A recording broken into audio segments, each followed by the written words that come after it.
Hi guys, in this video we're going to be talking about magnetic poles. So let's get out our Cornell paper. Here's mine. The first thing you want to make sure you do is fill out the name, class, period, and date, and our topic is magnetic poles, and the essential question that we're going to be answering is, how are magnetic poles like electric charges? So I'm going to make a chart. We all know how much I love charts. I'll just move my paper up a little bit here. And I'm going to put on it kind of 3 columns over here. One where I'll label what I'm talking about. One where I will talk about magnets. And one where I will talk about charges. Okay, so the first thing we're going to talk about are types. Not of charges, but of magnetic poles here. So when we're talking about magnetic poles, there's north and there's south. When we talk about charges, there's positive and there's negative. They're opposites of each other, north and south, and positive and negative. Oddly enough, they're kind of caused by similar things, but they're not the same. They're definitely not the same, magnetic poles and charges. And one of the main differences between magnetic poles and like charges, I'm going to write poles here, magnetic poles. So that's what we're really talking about here. The main difference is you can have one positive or one negative, but when it comes to magnetic poles, they're always together. I'm going to write together here, but it's important that you have to have one of each. So it's a pair, a north and south pole. They're always together. They call that a dipole. There's nothing, and when there's only one, you call it a monopole. And you can have a monopole or a dipole with charges, but you can only have a dipole with magnets. There is nothing called a magnetic monopole, which, if you like Big Bang Theory, Sheldon was looking for in, I believe, at the North Pole for some reason. And I think they even faked his data. That was a good episode. If you ever watch Big Bang Theory, it's kind of funny. So we always have the North and the South Pole together. They always come in pairs.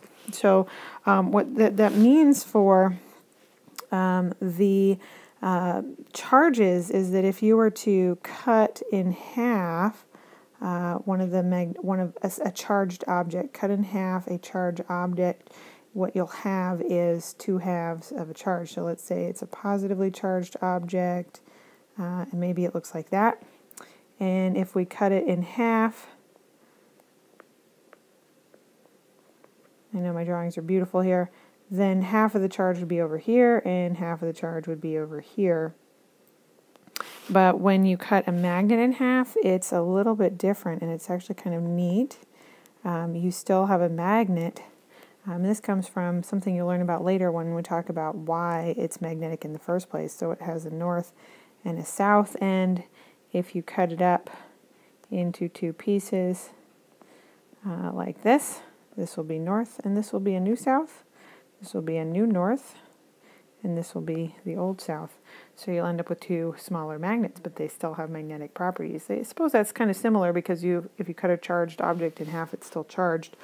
But the way it looks is a little bit different here. So fun times. Okay, so the next thing we're going to talk about being the same or different, or how they compare, is in the forces or the interactions. Interactions. Pretend that says interactions. And this is going to be the same for both. The like charges or the like poles repel, and the opposites attract. Attract. And that is the same with the charges. The like pole or the like charges repel, and the opposite charges attract. So there's another way that they're similar. Now, what causes that force is definitely a little bit different. And the size of the force and what it depends on is even a little bit different, but they're kind of interesting. The last thing that I want to talk about, I've kind of run out of room here, so I'm going to talk about on the back page.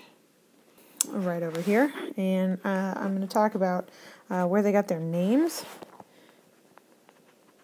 So when we talk about the positive and the negative charge, that was given the names of positive and negative by Ben Franklin.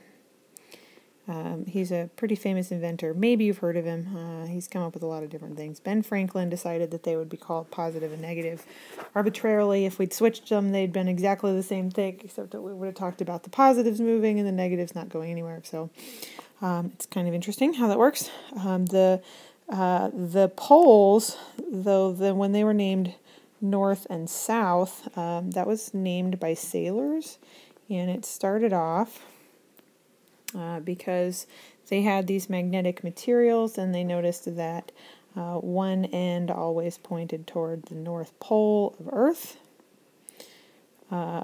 Here, let's pretend this is Earth here. Earth.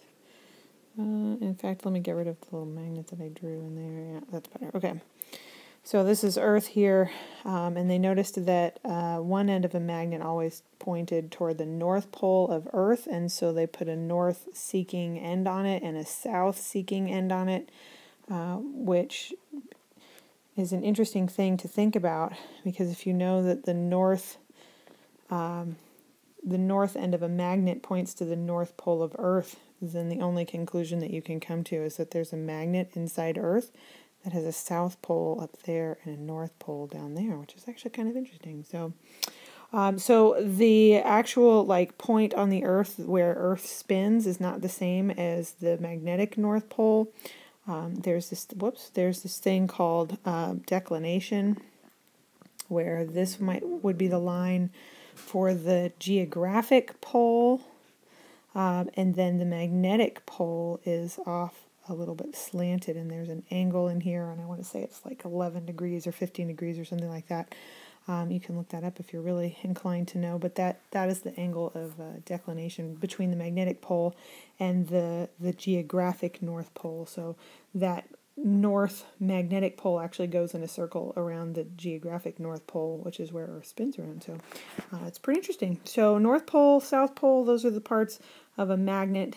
Positive and negative, those are the different charges of electrons and protons. So in a future video, you'll understand a little bit more about why things are magnets. If you have any questions, make sure you ask your teacher. Thanks for watching.